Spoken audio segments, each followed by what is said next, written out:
देश नीति, केवल सच्ची और पक्की खबरें। नमस्कार, मैं मेघा हिंदुस्तानी स्वागत करती हूँ आपका देश नीति पर। संसद में आज हद हो गई।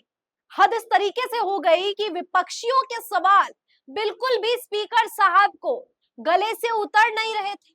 यही कारण है कि जगदीप साहब को अपनी कुर्सी तक छोड़कर बाहर जाने के लिए विवश हो गए। बताइए ये क्या नजारा देखने को मिल रहा है संसद से। आपको तफदीश से बताएंगे कि आखिर क्या मजबूरी हो गई कि जगदीप साहब को जो है अपनी कुर्सी छोड़नी पड़ गई। विपक्ष ने ऐसे क्या तीखे सवाल कर दिए और विनेश फोगाट के जिक्र से पूरा बवाल क्यों संसद में मच गया, आपको बताते हैं। सबसे पहले नजर डालिए डीडी की खबर है, डीडी न्यूज की। लिखा है monsoon session, the opposition walked out of the Rajya Sabha over Vinesh फोगाट्स disqualification from the Paris Olympic. यानी पेरिस ओलंपिक में विनेश फोगाट के जो उन्हें डिस्क्वालीफाई कर दिया गया, अयोग्य घोषित कर दिया गया है, उसको लेकर संसद में काफी ज्यादा जो है बहस छिड़ गई। और बहस जो है यहाँ पर मल्लिकार्जुन खड़गे कुछ कहना चाह रहे थे लेकिन उनको बोलने नहीं दिया गया। आगे खबर में देखिए, chairperson Jagdeep Dhankhar remarked the opposition think that they are the only ones whose hearts are bleeding. The entire nation is in pain because of the girl. Everyone is sharing the situation to monetize it, politicize it. The greatest disrespect to the girl. That girl has a long way to go. मतलब विपक्ष अगर विनेश फोगाट से संबंधित, देश के medal से संबंधित, कुश्ती संघ के कानून और नियम कायदे से संबंधित अगर संसद में सवाल खड़े कर रहा है तो स्पीकर साहब को यह विनेश फोगाट का अपमान लग रहा है। क्या विनेश फोगाट का अपमान तब नहीं हुआ था जब सड़कों में वो अपने ही अधिकारों की संरक्षण मांग रही थी?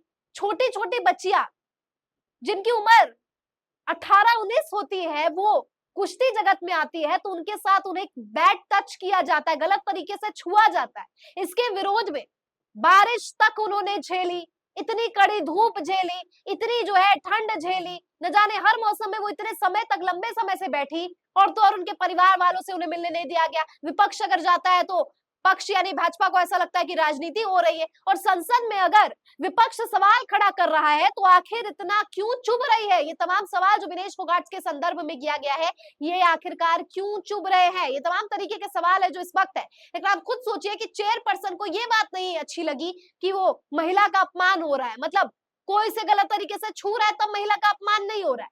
कोई उससे कुश्ती संघ जो है वो उसे अयोग्य घोषित कोई षड्यंत्र के तहत कर रहा है तब महिला का अपमान नहीं हो रहा है। लेकिन महिला पर चर्चा हो रही है तो यहाँ पे जगदीप साहब को ये राजनीति लग रही है।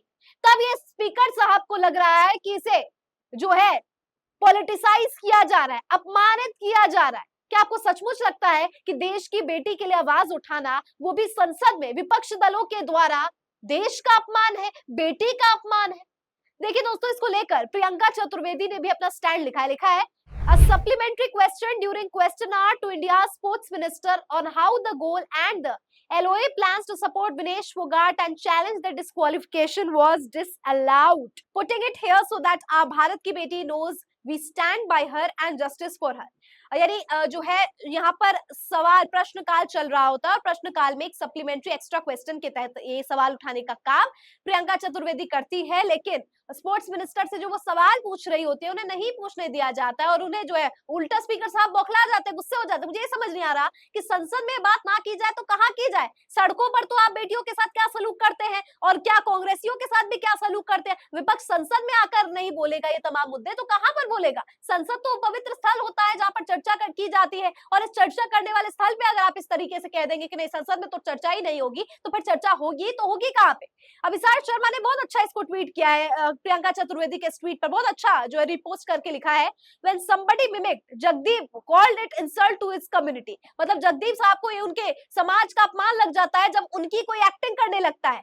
Vinesh is from that community only, she is truly Bharat की बेटी, why is the discussion being disallowed, not an insult anymore? And then honorable VP made it about himself and started getting emotional that he is being insulted। कमाल है, मतलब देश की बेटी के बारे में बोला जा रहा है तो आपको नहीं समझ आ रहा उस हरियाणा की बेटी है, वही हरियाणा से आप भी आते हैं, उस वही जाट समुदाय की आप भी है जिस समुदाय की वो है, लेकिन फिर भी उसके बारे में अगर सवाल किया जा रहा है तो आप कह रहे हैं आपका इंसल्ट हो रहा है और वही भारत की बेटी, वही हरियाणा की बेटी के साथ अपमान किया जा रहा था तब आपको बिल्कुल भी कोई इमोशनल नहीं आया था। ये देश की परिस्थिति हो गई है दोस्तों कि जब तक आपके ऊपर पर्सनल अटैक ना किया जाए ना तब तक आपको समझ नहीं आता।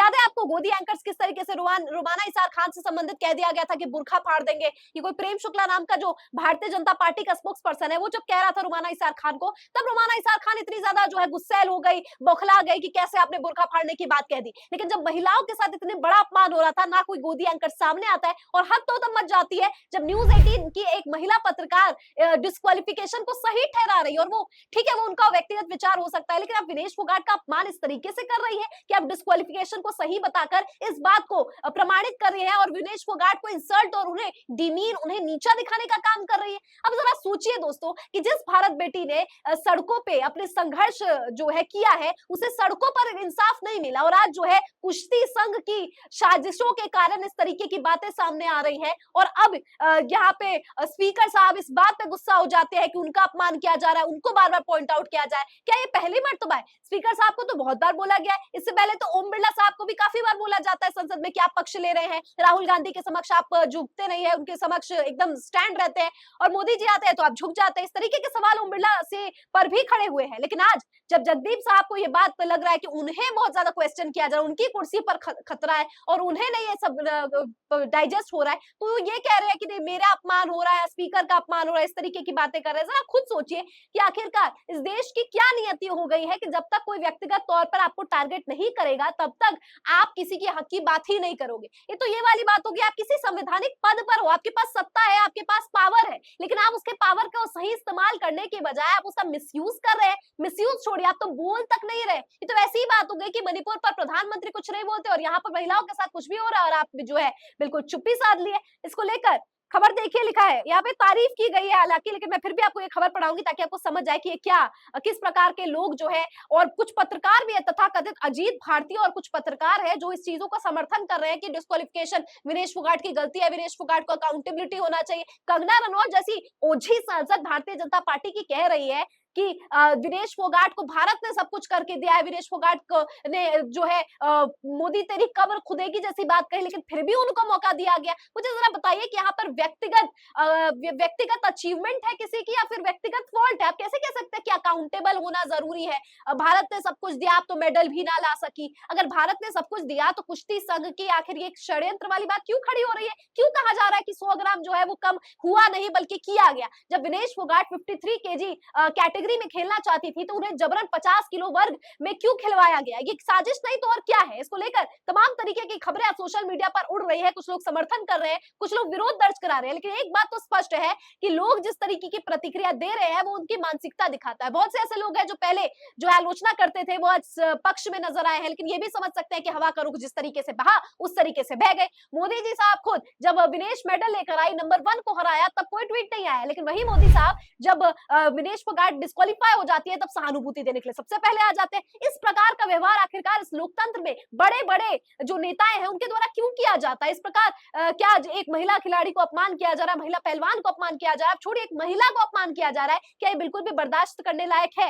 इसको लेकर टाइम्स अलजेब्रा लिखता है कि big breaking, VP Jagdeep got angry on the TMC Derek O'Brien for creating ruckus over Vinesh Phogat disqualification. TMC के ही सांसद पर यहाँ पे गुस्सा हो गए साहब। He said, how dare you to shut the chair? How your conduct is the ugliest in the house. Next time I will show you the door. मतलब यहाँ पे स्पीकर साहब अपनी जो पावर्स है उसका गलत इस्तेमाल करते हुए धमका रहे हैं। टीएमसी के सांसद को कह रहे हैं कि आपने सबसे बुरा यहाँ पे खराब प्रदर्शन किया है, खराब तरीके से बात कर रहे हैं, मैं आपको निकाल दूंगा, इस तरीके की बातें कह रहे हैं। खड़गे stood up to raise the Fogart disqualification issue and wanted to know who is behind. यहाँ पे इनको लग रहा है, यहाँ पे हल्के टाइम्स अलजेब्रा जो हमेशा बीजेपी का पक्ष लेता है, मैं इसकी पक्षधर नहीं हूँ, लेकिन इसमें जो खबर छपी है वो मैं आपको बता रही हूँ कि किस तरीके की वर्डिंग्स और शब्दावली का इस्तेमाल किया गया। यहाँ पे दिखाने का प्रयास किया जा रहा है कि जगदीप साहब को बहुत ज्यादा बुरा लगा, उनको ऐसा लगा कि नहीं ऐसा नहीं होना चाहिए फोगाट के साथ, जबकि असलियत ये है दोस्तों कि संसद में जब विपक्ष इस मुद्दे को उठा रहा है तो स्पीकर साहब इस मुद्दे को दबाना चाहते हैं। इसको लेकर जैकी यादव ट्वीट करते हैं, टीएमसी सांसद अभिषेक बैनर्जी ने विनेश फोगाट को लेकर देश के राजनेताओं से बहुत अच्छी सलाह दी है। क्या सलाह दी है? अभिषेक बैनर्जी ने कहा है कि सरकार और विपक्ष को एक मत होकर सोचना चाहिए कि विनेश फोगाट के इस अद्वितीय योगदान के लिए हम उन्हें भारत रत्न दिए या राज्यसभा सीट के लिए नॉमिनेट करें। यह वाकई में बेहद ही महत्वपूर्ण और और बेहतरीन सुझाव है अभिषेक बैनर्जी जी का। सरकार और विपक्ष को इस पर गंभीरता से सोचना चाहिए। तमाम तरीके की प्रतिक्रिया है। हालांकि बता दूं आपको, हरियाणा सरकार ने नियाब सिंह सैनी ने जो है यहाँ पे घोषणा भी कर दी है कि उन्हें जैसा जिस एक ओलंपिक मेडलिस्ट जीतता है उसी तरीके का ट्रीटमेंट दिया जाएगा और तमाम तरीके की सुविधाएं दी जाएगी। अब आपको ये भी पता है कि विनेश फोगाट ने जो है संन्यास भी ले लिया है कुश्ती से, और ये संन्यास जो है पहले से ही बताया जा रहा था। हालांकि अब जो है ये कंफर्म हो चुका है और तमाम तरीके की प्रतिक्रिया जो है आ रही है। आपकी क्या राय है इस पूरी खबर पर? कमेंट सेक्शन में बताइए। फिलहाल मुझे दीजिए इजाजत और देखते रहिए देश नीति। धन्यवाद।